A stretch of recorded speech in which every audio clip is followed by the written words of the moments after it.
আসসালামু আলাইকুম। আশা করি আমরা সবাই অনেক ভালো আছি এবং সুস্থ আছি। তোমরা আমার ভয়েসটা ক্লিয়ার শুনতে পাচ্ছ কিনা একটু কমেন্টে রেসপন্স করো যে ভাইয়া ভয়েসটা ক্লিয়ার শুনতে পাচ্ছি। এবং আমিও আমার ফোন থেকে একটু চেক করে নিই যে ভয়েসটা ক্লিয়ার শোনা যাচ্ছে কিনা।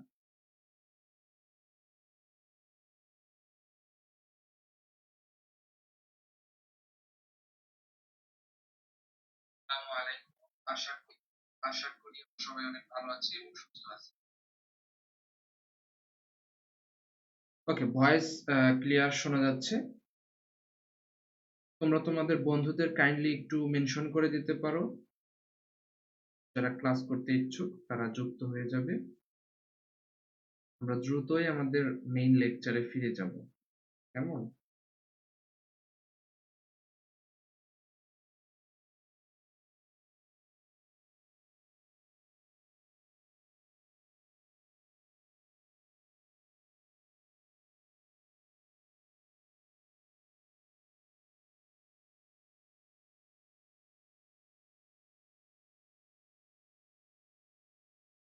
ওকে, তাহলে আমরা আমাদের লেকচারে ফিরে যাই এবং দেখি যে আজকের আলোচনার বিষয়টা কি। আজকে এইচএসসির যে টপিক স্পেশাল ফ্রেজ এবং ক্লজ, তার উপরে আমি লেকচার সাজিয়েছি এবং একদম বেসিক যেটা না জানলেই না সেটা তোমাদের আজকে জানানোর চেষ্টা করব। দেখো, যে প্রথমত ফ্রেজ এবং ক্লজটা কি এটা আমাদের একটু জানতে হবে। ফ্রেজ কি এবং ক্লজ কি? ফ্রেজ হচ্ছে একটা ক্ষুদ্র অংশ, যখন কয়েকটি ওয়ার্ড পাশাপাশি বসে পার্টস অফ স্পিচ এর মতো কাজ করে তখন তাকে আমরা ফ্রেজ বলি। দেখো, ফ্রেজ কাকে বলে? যখন কয়েকটি ওয়ার্ড পাশাপাশি বসে পার্টস অফ স্পিচ এর মতো কাজ করে কিন্তু পরিপূর্ণ অর্থ প্রকাশ করে না, তাকে ফ্রেজ বলে। তাহলে ফ্রেজটা কি? ফ্রেজটা কি সবাই একটু দ্রুত খাতায় নোট করব। ফ্রেজ কি এটা আমরা জেনে নেব এবং খাতায় নোট করব, কারণ আমাদের আজকের টপিকটাই হলো স্পেশাল ফ্রেজ এবং ক্লজের উপরে। তাই ফ্রেজ এবং ক্লজটা কি সেইটা সম্পর্কে একদম ক্লিয়ার একটা ধারণা থাকতে হবে সবার। কেমন? তাহলে আমি কি বললাম ভাইয়া? ফ্রেজ হলো কয়েকটি ওয়ার্ডের সমষ্টি যা একটা পার্টস অফ স্পিচ এর ন্যায় কাজ করে কিন্তু পরিপূর্ণ অর্থ প্রকাশ করে না। ঠিক আছে? এখন এই ফ্রেজ হচ্ছে 7 প্রকার। এইগুলা অ্যাডমিশনে কাজে লাগবে। এইচএসসি তে এত ডিপ কোশ্চেন তোমাদের দেবে না। তারপরও তোমাদের জানার সুবিধার্থে আমি একটু বলে রাখি যে ফ্রেজ হচ্ছে 7 প্রকার। কি কি? Noun phrase, adjective phrase, adverb phrase, verb phrase, prepositional phrase, conjunctional phrase আর ইন্টারজেকশনাল ফ্রেজ। এখন তুমি যদি খেয়াল করো তাহলে দেখবা যে প্রোনাউন বাদে যা কিছু আছে তার সাথে ফ্রেজ লাগাই দিলেই হচ্ছে ফ্রেজ যে 7 প্রকার সেটা হয়ে যাচ্ছে। কেমন? এখন দেখো, ক্লজ হলো কিছু শব্দের সমষ্টি এবং ক্লজের ভিতরে কি থাকবে ভাইয়া? ক্লজের ভিতরে যেটা থাকবে সাবজেক্ট এবং ফাইনাইট ভার্ব। সাবজেক্ট এবং ফাইনাইট ভার্ব। ক্লজের ভিতরে কি থাকবে? সাবজেক্ট এবং ফাইনাইট ভার্ব থাকবে। দেখো, ক্লজের বৈশিষ্ট্য কি দিয়েছি? দুই বা ততোধিক শব্দের সমষ্টি। তাহলে কি হবে? ক্লজ যদি হইতে হয় তাহলে একটা শব্দতে ক্লজ হবে না, হবে কয়টা? দুই বা তার অধিক শব্দ মিলে ক্লজ হবে। এবং এই শব্দগুচ্ছের মধ্যে কি থাকবে? একটা সাবজেক্ট থাকবে, একটা ফাইনাইট ভার্ব থাকবে। কেমন?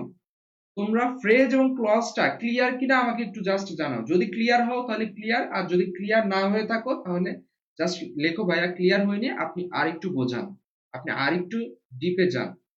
সেই ক্ষেত্রে আমি আরো ভালো করে বোঝানোর চেষ্টা করব।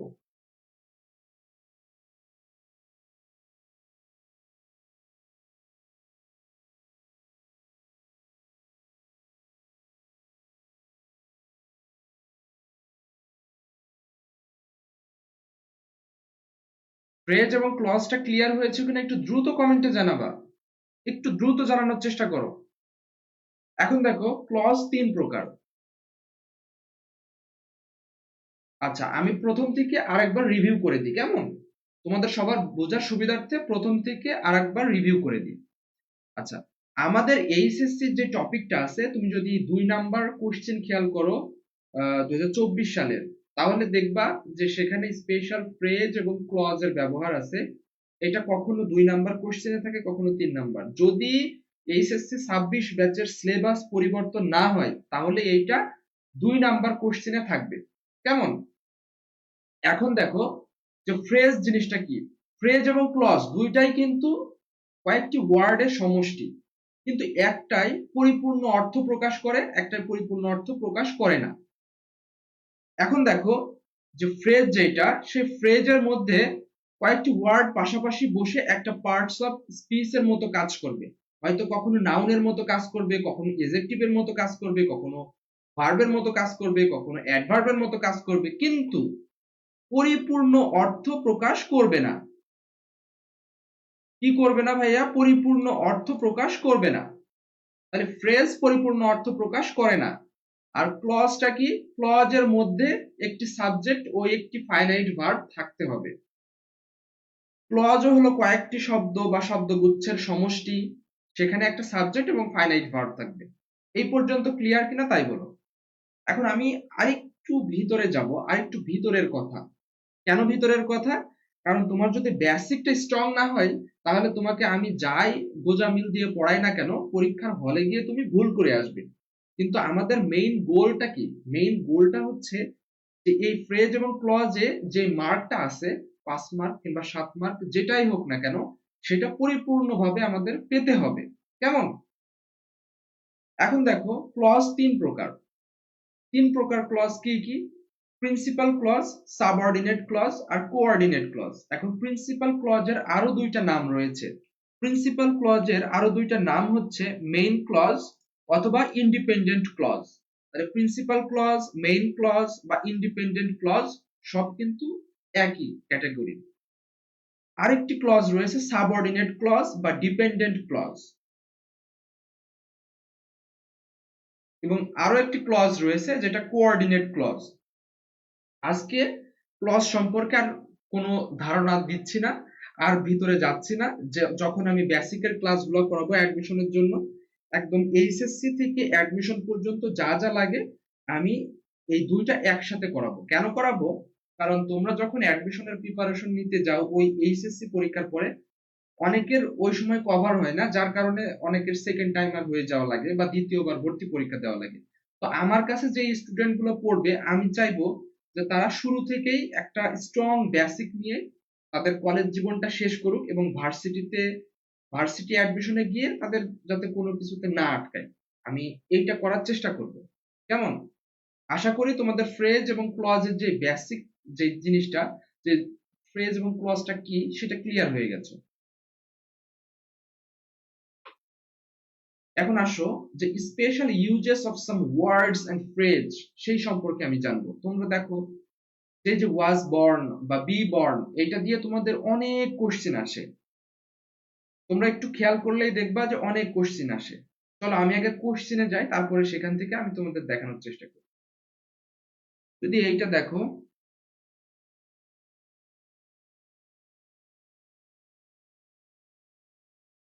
এটাকে একটু বড় করি।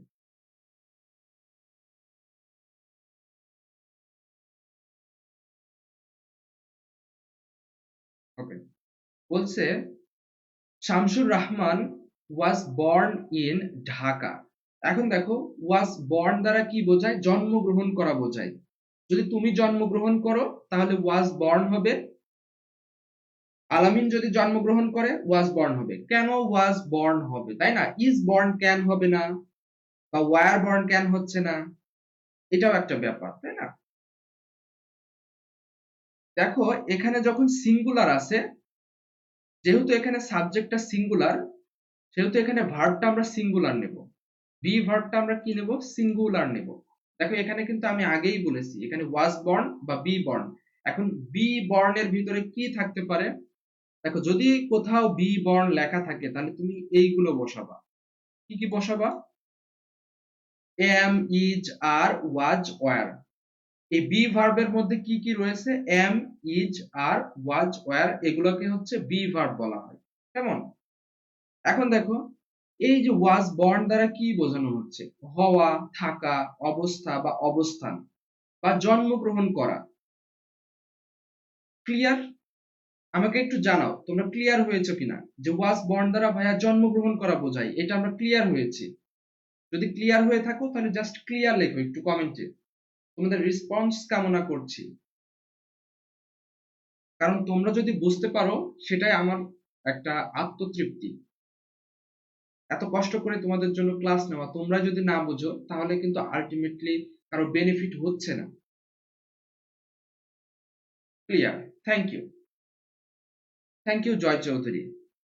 ওকে, এখন দেখো বি ভার্বের রূপ হচ্ছে 8টি। Am, is, are, was, were, be, been, being, এইগুলো হচ্ছে বি ভার্ব। কেমন? জাস্ট এতটুকু মনে রাখো। এখন এই যে বর্ন, এখন বর্নটা কিভাবে আসলো? বর্নটা হচ্ছে এই বেয়ারের, দেখো বেয়ার, বেয়ারের হচ্ছে পাস্ট পার্টিসিপল ফর্ম হচ্ছে বর্ন, যার অর্থ হচ্ছে জন্মগ্রহণ করা। এখন আমি যদি বলি,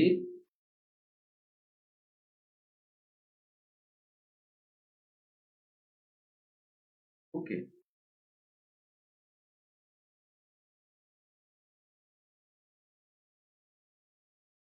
এখন সাপোজ আমি যদি বলি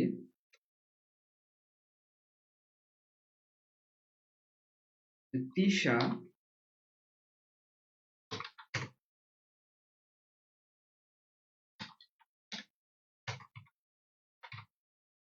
was born in কুষ্টিয়া।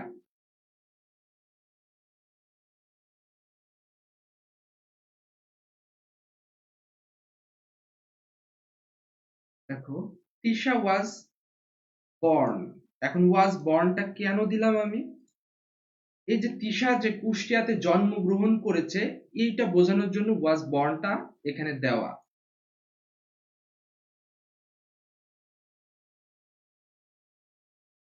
এখন এখানে ওয়ার বর্ন কখন হতো?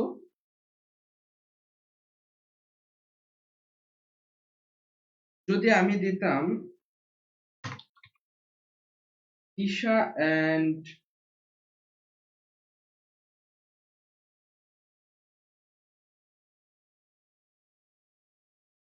মারুফ, সেই ক্ষেত্রে কিন্তু এখানে আর ওয়াজ থাকবে না, তখন কিন্তু এটা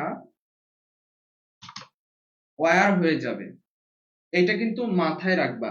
যদি সাবজেক্ট সিঙ্গুলার হয়, যদি সাবজেক্ট সিঙ্গুলার হয় তাহলে ভার্ব সিঙ্গুলার হবে, যদি সাবজেক্ট প্লুরাল হয় ভার্ব প্লুরাল হবে। এইটা মাথায় রাখো এবং খাতায় নোট করো, এইটা একটু খাতায় নোট করো।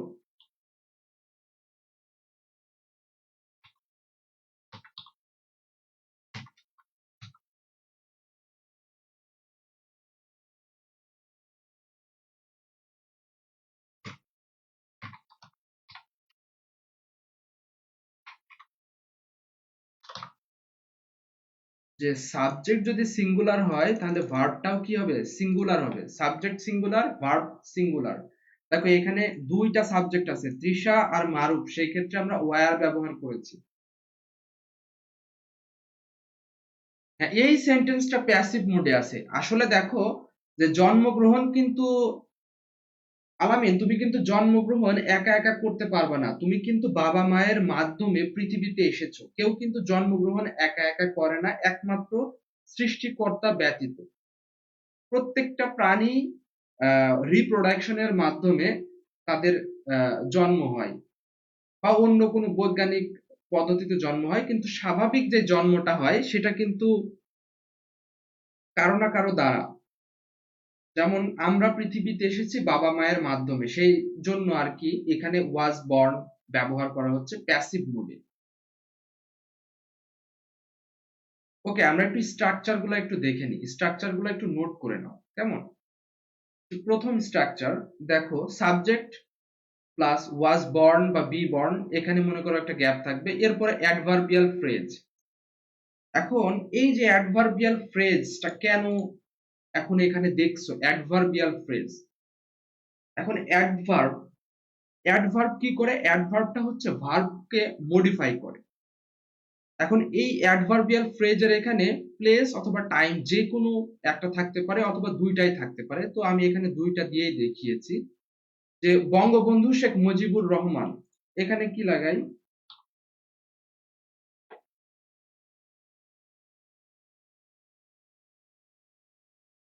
বঙ্গবন্ধুর নাম নেওয়ায় আবার কেউ মাইন্ড করো না।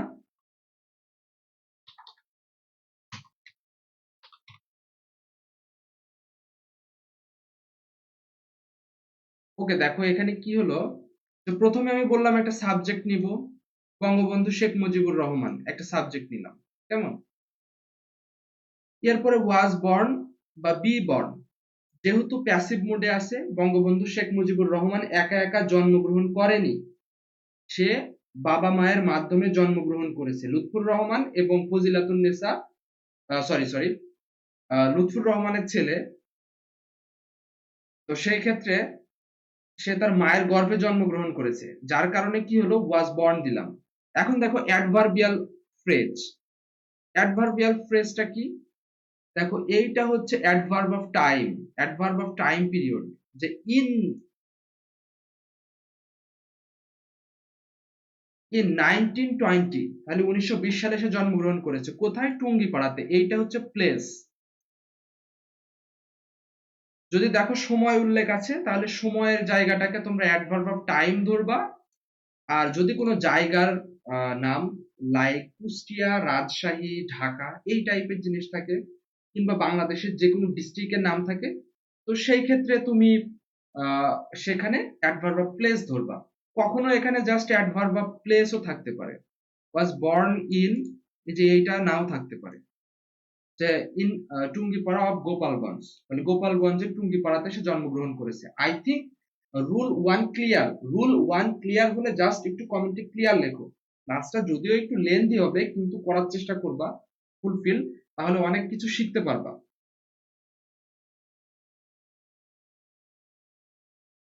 একটু দ্রুত দ্রুত জানাও ক্লিয়ার কিনা। ওকে, ওকে, দ্বিতীয় রুলসটা আমরা একটু খেয়াল করি। তো প্রথমে সাবজেক্ট থাকবে, দেখো প্রথমে সাবজেক্ট আছে,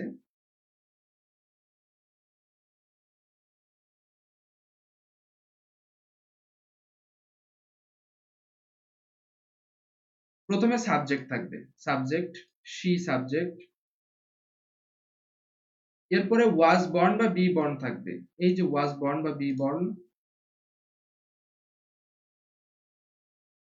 এরপরে একটা এজেক্টিভ, এই যে একটা এজেক্টিভ, তুমি যদি এটাকেই ধরো, সাপোজ যে দ্য বেবি একটা সাবজেক্ট, ওয়াজ বর্ন,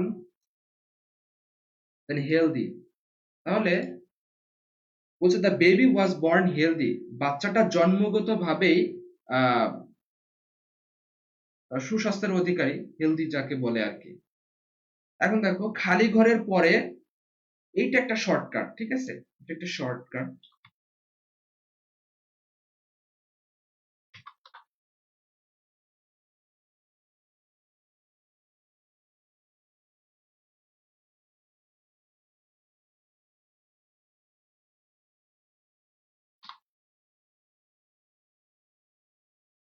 আচ্ছা, শর্টকাট। দেখো খালি জায়গার, খালি ঘরের পরে, এই যে একটা গ্যাপ, এই গ্যাপের পরে, সাপোজ এখানে মনে করো ওয়াজ বর্নটা নাই, এখানে জাস্ট এমন আছে একটা গ্যাপ, তারপরে ইন বাংলাদেশ। দেখো জায়গার নাম থাকতে পারে, সাপোজ কোনো জায়গার নাম থাকতে পারে, সাল থাকতে পারে, সময় থাকতে পারে। তো এইগুলো যদি দেখো, ওই ফাঁকা ঘরের ওখানে তুমি চিন্তা ছাড়া ওয়াজ বর্ন বসাবা, কেমন? তাহলে বেশ কয়েকটা কিওয়ার্ড তোমাদের শিখিয়ে দিলাম, যে যদি দেখো যে কোনো জায়গার নাম, গ্যাপের পরে কোনো জায়গার নাম, সাল বা সময় উল্লেখ আছে, তাহলে চিন্তা ছাড়া সেই গ্যাপে তুমি কি দিবা? ওয়াজ বর্ন দিবা। সেখানে কি থাকতে পারে? ব্যক্তি বা মনীষীর নাম, জন্মস্থান, সাল, সময়, জায়গার নাম, বছর ইত্যাদি যদি থাকে, তাহলে চিন্তা ছাড়া ভাইয়া কি দেবো? ওয়াজ বর্ন দেবো। এখন দেখো ভাইয়ার এই কথাগুলোর সাথে এক্সাম্পল গুলো মিলে কিনা, জাস্ট এতটুকু দেখো, এক্সাম্পলের সাথে জাস্ট মিলছে কিনা এতটুকু একটু দেখবা কষ্ট করে, কেমন?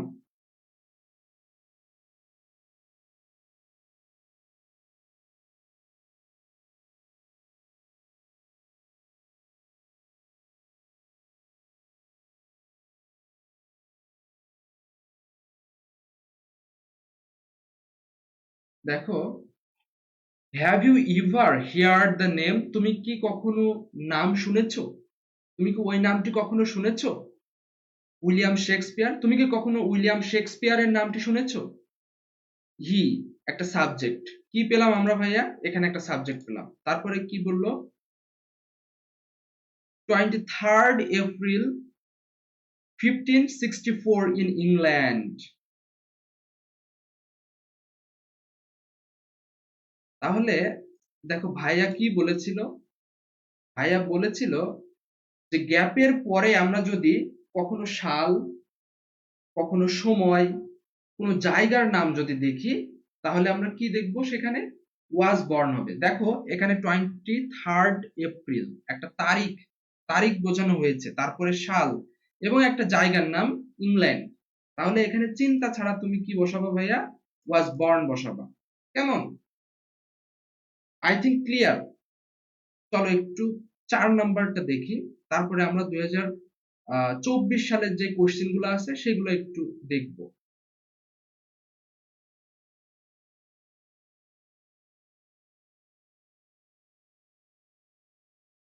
দেখো এখানে কি বলা হচ্ছে, doctor doctor Mohammad Shahidullah was a great linguist.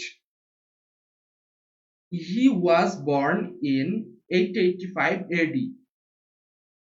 ওকে, তাহলে দেখো এখানে একটি সালের নাম, সরি একটি সাল দেওয়া আছে, সামনে একটি সাবজেক্ট, মাঝখানে ফাঁকা। যদি এরকম থাকে তাহলে তুমি এখানে চিন্তা ছাড়া কি দেবা? was born, was born। কেমন? আশা করি এই পর্যন্ত ক্লিয়ার। এই পর্যন্ত ক্লিয়ার কিনা আমাকে একটু কমেন্টে জানাও। জাস্ট এই পর্যন্ত ক্লিয়ার হলে কমেন্টে জানাও ভাইয়া ক্লিয়ার। তাহলে আমি তোমাদের কিছু এক্সারসাইজ দেব, এক্সারসাইজ তোমাদের করতে হবে, আমি তোমাদের আহ, দেখবো যে তোমরা কেমন পারতেছো।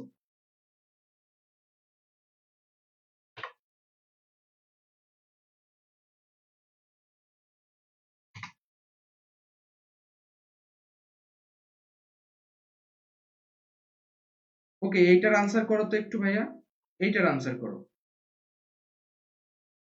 Tajuddin Ahmed the first prime minister of Bangladesh dash in 1925। একটু রেসপন্স করো, এইটা একটু আনসার করো। জহির রায়হানেরটা খুব ইম্পর্টেন্ট। 2025 সালের পরীক্ষার জন্য জহির রায়হান খুব ইম্পর্টেন্ট। এই 5 এবং 6 নাম্বার দুইটা কোশ্চেন খুবই ইম্পর্টেন্ট। দুইটা কোশ্চেনের আনসার দেওয়ার চেষ্টা করবা।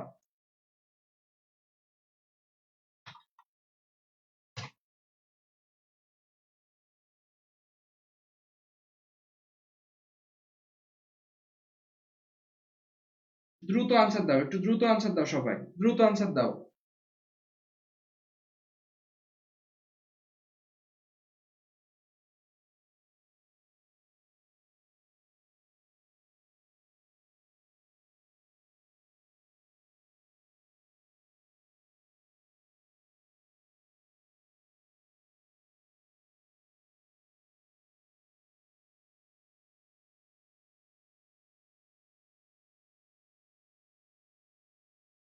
এইটা একটু দাও তো আনসার। 2024 সালের পরীক্ষায় এসেছে এটা, 2024 সালে আসা কোশ্চেন, রিসেন্টলি আসা কোশ্চেন গুলা খুব গুরুত্বপূর্ণ।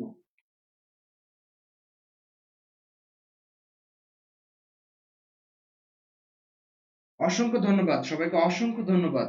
সবার উত্তর সঠিক হচ্ছে, সবার উত্তর সঠিক হচ্ছে। থ্যাংক ইউ সবাইকে।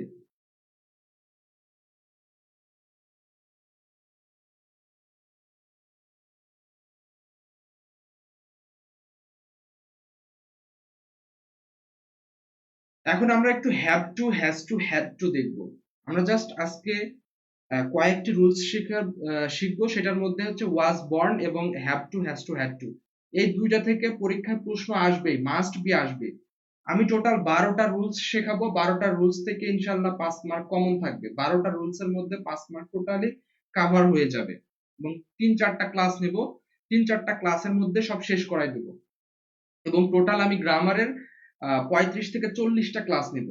এইচএসসি গ্রামারের। আর যারা নিয়মিত ক্লাসগুলো করতে চাও তারা পেজে ফলো দিয়ে রাখো, যাতে গ্রুপে ক্লাস নিলে তোমাদের কাছে নোটিফিকেশন চলে যায়, ঠিক আছে? তোমাদের কাছে যেন আহ ইয়ে চলে যায়। যাই হোক, এখন একটু খেয়াল করো, have to, has to, had to. Okay, এটা হচ্ছে বাধ্যবাধকতা বোঝাতে, কোনো কাজ করার বাধ্যবাধকতা বা প্রয়োজনীয়তা বোঝাতে হ্যাভ টু বা হ্যাজ টু ব্যবহার করা হয়। হ্যাভ টু হ্যাজ টু কখন ব্যবহার করা হয়? হ্যাভ টু হ্যাজ টু হচ্ছে প্রেজেন্ট টেন্সের ক্ষেত্রে ব্যবহার করা হয়, এবং পাস্ট টেন্সের ক্ষেত্রে হ্যাড টু ব্যবহার করা হয়। দেখো ফিউচার টেন্সের ক্ষেত্রে কি ব্যবহার করা হয়? ফিউচার টেন্সের ক্ষেত্রে shall have to, will have to ব্যবহার করা হয়। ওকে, এখন দেখো তুমি কখন হ্যাভ টু ব্যবহার করবে, কখন হ্যাজ টু ব্যবহার করবে, কখন হ্যাড টু ব্যবহার করবে, এটা জানা খুবই গুরুত্বপূর্ণ। তুমি যখন সাবজেক্ট ফার্স্ট পারসন সিঙ্গুলার হবে বা প্লুরাল হবে, তখন হ্যাভ টু ব্যবহার করতে পারবা। একমাত্র থার্ড পারসন সিঙ্গুলারের ক্ষেত্রে তুমি হ্যাজ টু ব্যবহার করবা। থার্ড পারসন সিঙ্গুলার, এই দেখো, এখন দেখো ভাইয়া, থার্ড পারসন সিঙ্গুলার কোনগুলো? যে কোনো মানুষের নাম, সাপোজ জান্নাত, রিমু, সুমন, আলামিন, এইগুলা হচ্ছে থার্ড পারসন, ঠিক আছে? তারপরে কোনগুলো হতে পারে? শি, হি, ইট, এইগুলো হচ্ছে থার্ড পারসন, এইগুলোর ক্ষেত্রে হ্যাজ টু হবে, আর বাকি সব ক্ষেত্রে হ্যাভ টু হবে। আর হ্যাভ টু সব টেন্স, সব পার্সনের ক্ষেত্রেই, first person, second person, third person, singular হোক বা প্লুরাল হোক, সব ক্ষেত্রেই হ্যাভ টু হবে। এখন হ্যাভ টু হ্যাজ টুর যে পার্থক্যটা, এইটা কি তোমরা মোটামুটি বুঝতে পেরেছো কিনা আমাকে একটু জানাও। আমাকে একটু জানাও যে ভাইয়া have to, has to, had two কোন পার্সনের ক্ষেত্রে কোনটা ব্যবহার হবে, এটা বুঝেছি। আর যদি না বুঝে থাকো তাহলে আমাকে বলো যে ভাইয়া বুঝি নাই, একটু দ্রুত জানাও। All clear, thank you, thank you, অসংখ্য ধন্যবাদ। আবার কখনো কখনো উপদেশ দেওয়া অর্থেও হ্যাভ টু ব্যবহার করা হয়। দেখো রুলসটা কেমন হবে, প্রথমে একটা সাবজেক্ট থাকবে, কেমন? এরপরে হ্যাভ টু, হ্যাজ টু বা হ্যাড টু থাকবে, তারপরে ভার্বের বেস ফর্ম। এখন ভার্বের বেস ফর্ম কোনটা, তারপরে ভার্বের ভি টু কোনটা, ভি থ্রি কোনটা, কখন আইএনজি যুক্ত হয়, এরপরে এস বা ইএস যুক্ত থাকলে সেটা কোন গ্রুপের দিকে যাচ্ছে, সেটা আমাদের জানতে হবে। আমরা ছোট্ট একটা কোশ্চেন জাস্ট দেখব।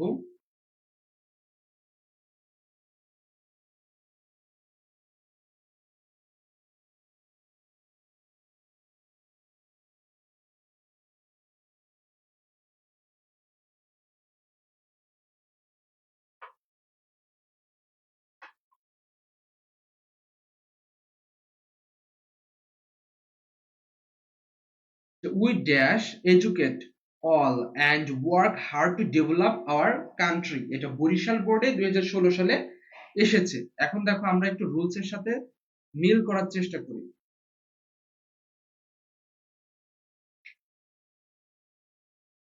দেখো প্রথমে সাবজেক্ট, প্রথমে আমরা কি পেলাম? সাবজেক্ট পেলাম, খুবই ভালো কথা। এরপরে ভার্বের বেস ফর্ম পাবো। দেখো ভার্বের বেস ফর্ম এডুকেট, পেয়েছি ভার্বের বেস ফর্ম। এখন এখানে কি হবে বলতো? এখানে কি হবে? কেউ একজন আনসার দাও তো, যারা বোর্ড কোশ্চেন সমাধান করো।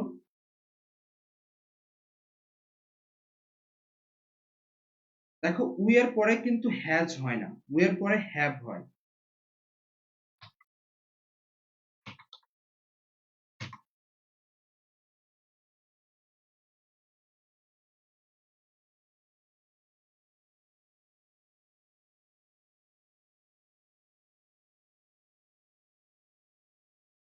ওকে, দারুণ। এখন তোমাদের কাছে একটা প্রশ্ন, আমি যদি এটাকে এইভাবে লিখি,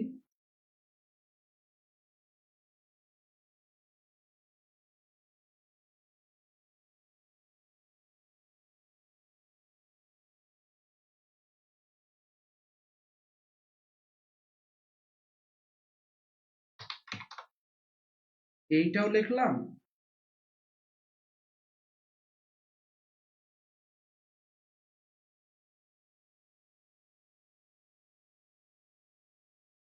এইটাও লিখলাম।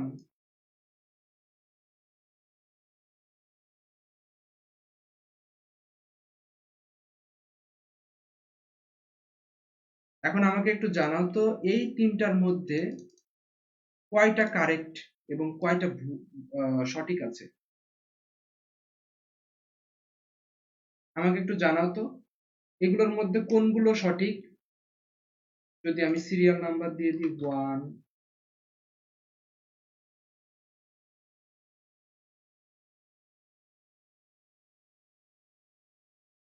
আচ্ছা, এখানে কোন দুইটা সেন্টেন্স সঠিক আছে আমাকে একটু জানাও। হ্যাঁ, কোন দুইটা সেন্টেন্স সঠিক হবে আমাকে একটু জানাও।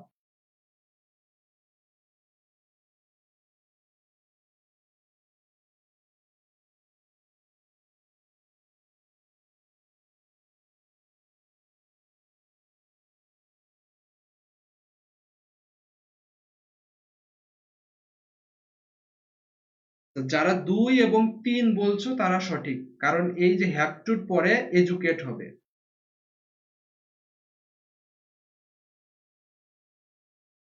হ্যাভ টুর পরে এডুকেট হবে কারণ হ্যাভ টু এর পরে ভার্বের বেস ফর্ম বসে, বেস ফর্মের সাথে কখনো এস বা ইএস যুক্ত হয় না, আইএনজি যুক্ত হয় না, ইডি যুক্ত হয় না। কেমন? বেস ফর্মের সাথে কি হয় না? এস বা ইএস যুক্ত হয় না, ইডি যুক্ত হয় না, আইএনজি যুক্ত হয় না।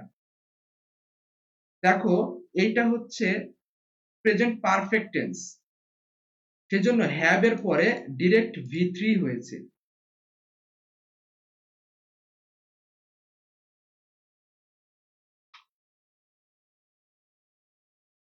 কেমন?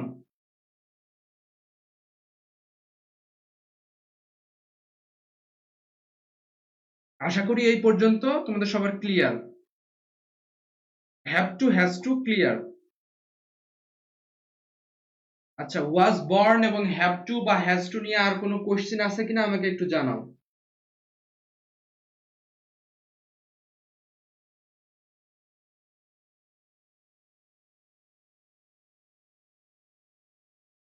ওকে, ক্লিয়ার। এখন বিষয় হচ্ছে, আজকে জাস্ট দুইটা রুলসই শিখালাম এবং আজকে তোমাদের আমি কিছু হোমওয়ার্ক দেব। আজকের ক্লাস শেষ হয়ে যাবে, তারপরে আমি বাড়ির কাজ দেব। এখন বাড়ির কাজ দেওয়ার পরে তোমাদের কাজটা কি হবে? আমি তো একটা কাজ দিলাম, তোমাদের কাজটা কি হবে? তোমাদের কাজ হবে অ্যাসাইনমেন্ট আকারে আমাকে জমা দেওয়া। কেমন? অ্যাসাইনমেন্ট লিখবা কিভাবে? আমি তোমাদের অ্যাসাইনমেন্টের উপরের কাভার পেজটা দিয়ে দেব, ঠিক আছে? ওই কাভার পেজ দেখে তোমরা লিখবা, তোমাদের নাম টাম গুলা লিখবা খাতার উপরে, লিখে যে হোমওয়ার্কটা দেব সেই হোমওয়ার্ক আমাদের এই যেই গ্রুপে ক্লাস হচ্ছে সেই গ্রুপে সাবমিট করতে হবে। এখন হোমওয়ার্ক সাবমিট করলে তোমার লাভ কি? তোমার যেটা লাভ, রুলস গুলো কমপ্লিট হয়ে যাবে এবং নোট থাকবে তোমার কাছে, যেটা এইচএসসি পরীক্ষার্থে একবারে তুমি নোট যদি দেখে চলে যাও আর কোনো কিছু দেখা লাগবে না, আলাদা কোনো জায়গায় ঘাটাঘাটি করা লাগবে না, পরীক্ষার সময় আলাদা করে কোনো প্যারা নেওয়ার কিছু নাই। এই যে ম্যারাথন ক্লাস এই সেই করা, এগুলো তোমার কিচ্ছু করা লাগবে না। জাস্ট তুমি যদি ক্লাস নোট এবং যে অ্যাসাইনমেন্ট গুলা যেগুলো দেবো সেগুলো যদি রাখো, দেখবা পরীক্ষার হলে গিয়ে তোমাকে আটকানোর মতো আর কেউ নাই। সেক্ষেত্রে আমি অ্যাসাইনমেন্টের কভার পেজটা তোমাদের দিয়ে দেব, তোমরা সেটা দেখে তোমাদের কভার পেজ তৈরি করবা, অ্যাসাইনমেন্ট রেডি করবা, করে সাবমিট করবা। আর একটা আলাদা খাতা রাখবা, সেই খাতায় শুধু ইংরেজিটাই করবা, কারণ ইংরেজি তোমাদের একটা লং প্রসেস। আমি যেটা চিন্তা করেছি, মিনিমাম তোমাদের 35 থেকে 40টা ক্লাস হবে, তার মধ্যে সব কিছু শেষ হয়ে যাবে।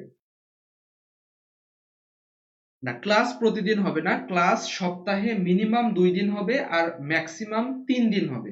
এর বেশি তোমরা ইংরেজি ক্লাস পাবা না। ক্লাসের কোয়ালিটি এবং তোমাদের সহনশীলতার উপরে সবকিছু নির্ভর করবে যে তোমরা কতটা লোড নিতে পারো। কারণ আপার লেভেলের অনেক কিছু আছে যা আজকে যদি তোমাদের শেখাতাম অনেকের মাথায় যাইতো, অনেকের যাইতো না। আমি চেষ্টা করব আস্তে আস্তে তোমাদের লেভেল আপ করার জন্য। ক্লাস কি কি বারে হবে এটা আমি রুটিন দিয়ে জানাই দেবো যে ভাই আপনাদের ক্লাসগুলা এই এই সময় হবে, এই এই বারে হবে, আপনাদের ইংরেজি ক্লাস এই সময় হবে, বাংলা ক্লাস এই সময় হবে, আইসিটি ক্লাস এই সময় হবে। এগুলো আমরা টোটালি 3 জন স্যার মিটিং করে আপনাদের জানাই দেবো। কেমন? আজকের ক্লাস এখানেই শেষ করছি। সবাইকে অসংখ্য ধন্যবাদ। আল্লাহ হাফেজ।